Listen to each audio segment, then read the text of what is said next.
Hello बच्चों, welcome to the YouTube channel genius commerce academy यानी कि जीसीए। आज की इस क्लास में हम लोग cash flow statement direct method से बनाना सीखेंगे।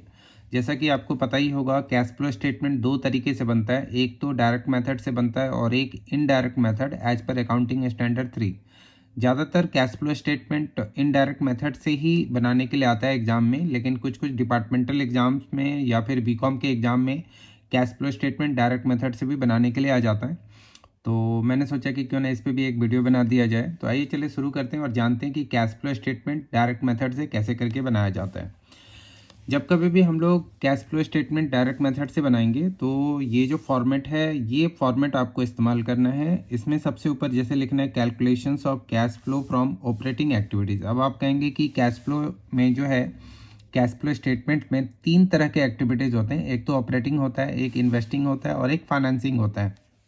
लेकिन मैं आपको बता दूं कि जब कभी भी हम डायरेक्ट मेथड से बनाते हैं तो केवल एक ही चेंजेस आता है, वो है ऑपरेटिंग एक्टिविटीज़ में। कैश फ्लो का जो इन्वेस्टिंग एक्टिविटीज़ है या फाइनेंसिंग एक्टिविटीज़ है, वो चाहे डायरेक्ट मेथड हो चाहे इनडायरेक्ट मेथड हो, दोनों में सेम होता है। केवल ऑपरेटिंग एक्टिविटीज़ में चेंजेस आते हैं। अगर आप cash flow statement direct method से बनाएंगे तो पूरा का पूरा ऑपरेटिंग एक्टिविटीज़ बदल जाता है, और अगर कैश फ्लो स्टेटमेंट आप इनडायरेक्ट मेथड से बनाएंगे तो वहाँ पर फिर जो फॉर्मेट गिवन है अकाउंटिंग स्टैंडर्ड 3 में, वो फॉर्मेट आपको यूज करना पड़ता है। तो अभी इसीलिए मैंने सोचा क्या किया कि जब डायरेक्ट मेथड का कैश फ्लो स्टेटमेंट आपको बताऊंगा तो केवल एक ही एक्टिविटीज़ बनाकर आपको दिखाऊंगा, वो है ऑपरेटिंग एक्टिविटीज़, क्योंकि इन्वेस्टिंग और फाइनेंसिंग में तो कोई चेंजेस है ही नहीं। तो इसीलिए आप ऑपरेटिंग एक्टिविटीज़ ही सीखिएगा cash flow under direct method system. ठीक है। तो देखो, जब कभी भी cash flow statement direct method से आएगा तो आपको ये फॉर्मेट रखना है। बहुत ही आसान होता है डायरेक्ट मेथड से कैश फ्लो स्टेटमेंट बनाना, यानी कि ऑपरेटिंग एक्टिविटीज़ बनाना। इसमें आपको एक बार करना क्या है कि जैसे ये आप तो ये हेडिंग लिख डालो, पर्टिकुलर्स अमाउंट लिख दिया। जैसे cash flow from operating activities लिखा, तो यहाँ पर जितने भी कैश रिसीट्स हैं वो आपको ढूंढना होगा। कैश रिसीट्स का मतलब कैश की प्राप्ति, जितना भी नगद प्राप्ति हुआ है, ठीक है, वो आपको ढूंढना है। लेकिन जो नगद प्राप्ति है, मतलब कैश रिसीट्स हैं, वो इन्वेस्टिंग या फाइनेंसिंग से रिलेटेड नहीं होनी चाहिए। स्पेसिफिकली तीन ही तरह के रिसीट्स यहाँ पर लिए जाते हैं, इससे भी ज़्यादा हो सकता है लेकिन ये ज़्यादातर क्वेश्चन में रहता है। जैसे कि आप कैश सेल्स एक ले लीजिएगा, फिर उसके बाद कैश फ्रॉम डेटर होगा। तो cash from debtor generally question में गिवन नहीं रहता है, इसके लिए आपको वर्किंग नोट बनाना पड़ेगा। अब आप कहेंगे इसके लिए कौन सा वर्किंग नोट बनाना होगा, तो वो मैं दिखा देता हूँ। ये देखो, ये आपको ये एक डेटर अकाउंट है। ये डेटर अकाउंट आपको बनाना पड़ेगा। किस लिए बनाना होगा, तो कैश रिसीव फ्रॉम डेटर्स जानने के लिए। मतलब ये जो है, ये आपका आएगा, यही आपका बैलेंसिंग फिगर होगा। तो क्वेश्चन होगा, उस क्वेश्चन में डेटर से रिलेटेड जितने भी इंफॉर्मेशंस होंगे उसको इस तरीके के अकाउंट में पुट कर दीजिए आप, तो आपका ये बैलेंसिंग फिगर आएगा। मैं जब क्वेश्चन आपको करके दिखाऊंगा तो ये भी आपको समझ में आ जाएगा। अभी फिलहाल इसको हटा देते हैं।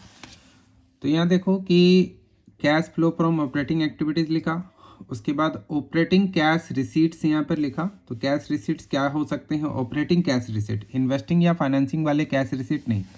तो यहाँ पर जैसे कि कैश सेल्स लिख सकते हैं, कैश फ्रॉम डेटर लिख देंगे, और इनकम अगर रिसीव हुआ है कोई भी कैश में, जो कि ऑपरेटिंग इनकम होना चाहिए, यानी कि व्यापार से संबंधित इनकम होना चाहिए। ठीक है ना, व्यापार के संचालन से संबंधित, मतलब ये है जिस चीज़ का हम बिजनेस कर रहे हैं उसी से रिलेटेड कुछ इनकम अगर मिला है तो उसको यहाँ पर हम लोग लिख देंगे। इन तीनों को फिर यहाँ पर जोड़कर यहाँ पर बाहर कर देंगे।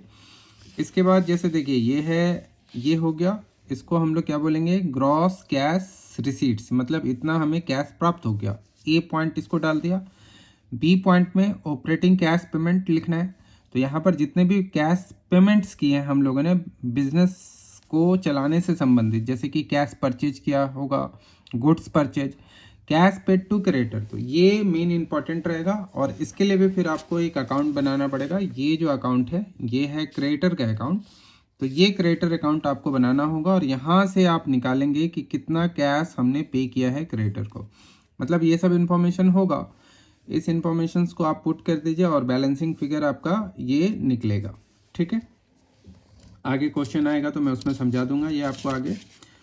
तो देखो, ये cash purchase, cash paid to creditor account बना के निकला, और जो भी एक्सपेंसेस बिजनेस के हैं वो यहाँ पर डाल देंगे हम लोग। इसके बाद यहाँ पर आ जाएगा टोटल कैश पेड, ए में से बी को माइनस करना है, यहाँ पर लिखना है। तो इसीलिए मैंने लिखा है cash generated from operating activities A minus B, यानी कि यहाँ जो आएगा उसमें से इसको क्या करना है, माइनस करके यहाँ पे लिखना है, और लास्ट में इसमें से इनकम टैक्स पेड माइनस कर देना। तो जैसे ही आप इनकम टैक्स पेड माइनस करोगे तो net cash flow from operating activities आ जाएगा। तो यही था ऑपरेटिंग एक्टिविटीज, मतलब डायरेक्ट मेथड से बस इतना ही आपको करना है। डायरेक्ट मेथड में, डायरेक्ट मेथड बहुत आसान होता है, कोई बहुत ज़्यादा भारी नहीं होता। मुझे तो इससे ज़्यादा मतलब बच्चों के पॉइंट ऑफ व्यू से अगर देखूँ तो ज़्यादा भारी बच्चे कहते हैं क्या कि इनडायरेक्ट मेथड वाला होता है। तो डायरेक्ट मेथड बहुत आसान है। एक काम करते हैं, एक क्वेश्चन आपको बनाकर दिखा देता हूँ ताकि आपको थोड़ा सा समझ में आ जाएगा और ज़्यादा समझ में आएगा। ठीक है, ये देखिए, ये जो अभी आपके स्क्रीन पे क्वेश्चन आ रहा है, तो इस क्वेश्चन को आप ध्यान से देख लीजिए। एक बार आप इस क्वेश्चन को, इस वीडियो को रोक कर इस क्वेश्चन को आप थोड़ा सा पढ़ लीजिए। इसके बाद मैं इसमें आगे आपको बता रहा हूँ। इसको मैं एक जगह बना देता हूँ, यहाँ पर ले लेता हूँ, रुक। इसका मैंने पहले से फॉर्मेट बना रखा है, तो उसको यहाँ पर हम लोग रख लेते हैं फॉर्मेट को यहाँ पर, और आगे चलते हैं। इसमें आप ध्यान से देखेंगे अगर, तो देखिए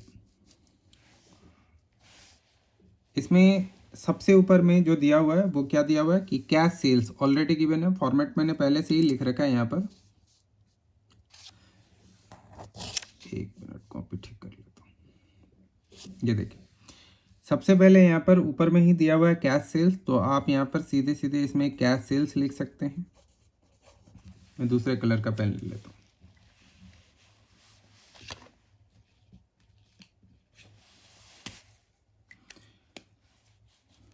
यहाँ पर जो कैश सेल्स है,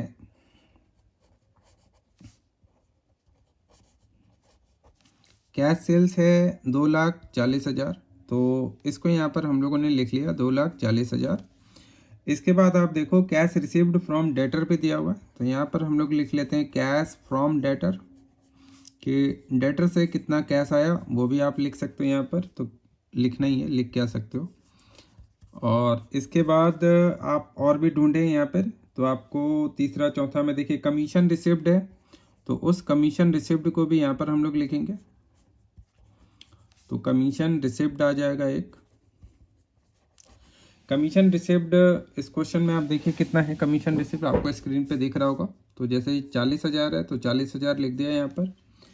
कमीशन रिसिव्ड के बाद एक और भी चीज़ है, वो है रॉयल्टी रिसिव्ड। और लास्ट में आप देखेंगे थोड़ा सा नीचे आपको दिख रहा होगा, तो रॉयल्टीज रिसिव्ड भी यहाँ पर हम लोग लिख लेते हैं। तो रॉयल्टी रिसिव्ड जो है वो है पूरा का पूरा 1 लाख। अब इसको आप यहाँ पर क्या कीजिए, टोटल कर लीजिए। तो 2, 1 3 और 1 4, 4 लाख हो गया, और ये हो गया 1,20,000, मतलब 8 8 16, तो 5,60,000 हो जाएगा टोटल। तो यहाँ पर ये देखिए, ये जो है ये 5,60,000 आ गया, ये ए पॉइंट आ गया। ए पॉइंट का मतलब यहाँ हो गया ऑपरेटिंग कैश रिसीट्स जो है वो 5,60,000 हो गया यहाँ पर। अब हम लोगों को पेमेंट साइड देखना है, तो पेमेंट साइड में आप देखिए तीसरे पॉइंट में जैसे कि कैश परचेजेस है, तो यहाँ पर हम लोग कैश परचेजेस अंदर में भी जोड़ सकते हैं, बाहर भी जोड़ सकते हैं। तो कैश परचेजेस जैसे हो गया 1 लाख का कैश परचेजेस है। इसके बाद आप देखो कि पेड टू क्रेडिटर, इसमें सीधे सीधे दिया हुआ है, तो पेड टू क्रेडिटर्स यहाँ पर हम लोग डाल देते हैं। तो पेड टू क्रेडिटर्स कितना है, क्रेडिटर को पे किया 1,20,000 है। इसके बाद जितना भी पेमेंट आपको दिखेगा, जो भी हम लोगों ने बिजनेस के लिए पेमेंट किया होगा, जैसे कि सैलरीज पेड है 48,000, तो यहाँ पर 48,000 डाल दिया। इसके बाद रेंट पेड आपको दिखेगा, तो रेंट पेड जो भी खर्चे कर रहे हैं उनको यहाँ पर हम लोग लिख देंगे, जैसे कि 20,000 है।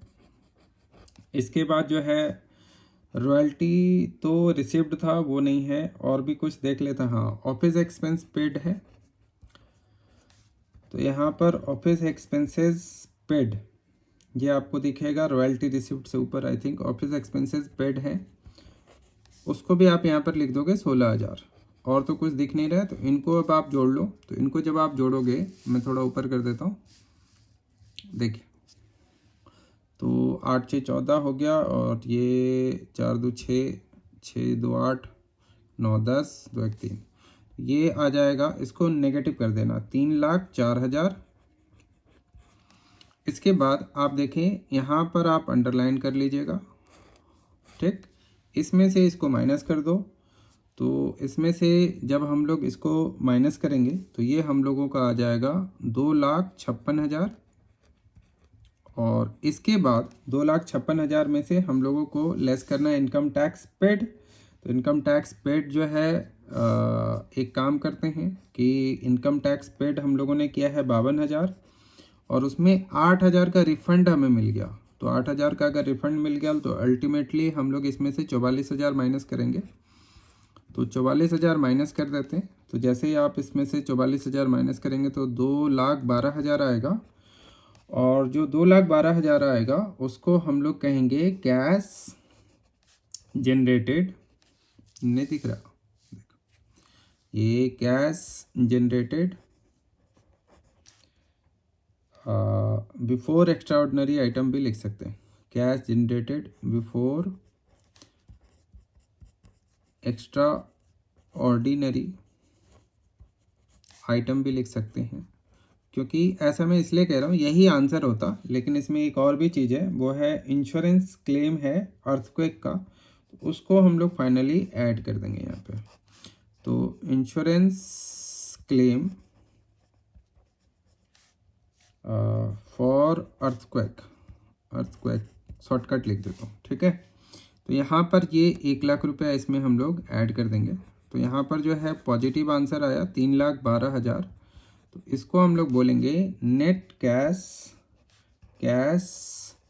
जनरेटेड फ्रॉम ऑपरेटिंग एक्टिविटीज, ठीक है। तो ये आपका net cash generated from operating activities का आंसर हो गया। तो देखा आपने, एक सिंपल सा हालांकि क्वेश्चन लिया है मैंने। तो ये इस तरीके से हम लोग इसको बनाएंगे। हालांकि ये क्वेश्चन भी बहुत सारे डिपार्टमेंटल एग्जाम में मैंने देखा है, आया हुआ है। तो ये ऐसे करके बनेगा, ठीक। अभी देखिए, अभी आपके स्क्रीन पे जो ये क्वेश्चन आ रहा है, ये आप एक बार ट्राई कीजिए। मैं नेक्स्ट वीडियो में इसी क्वेश्चन को सॉल्व करके आपको दिखाऊंगा, ठीक है। तो आज की इस वीडियो में हम लोग इतना ही करते हैं, नेक्स्ट फिर क्लास में आगे करेंगे। आज के लिए इतना ही। Thanks for watching the video. Good bye.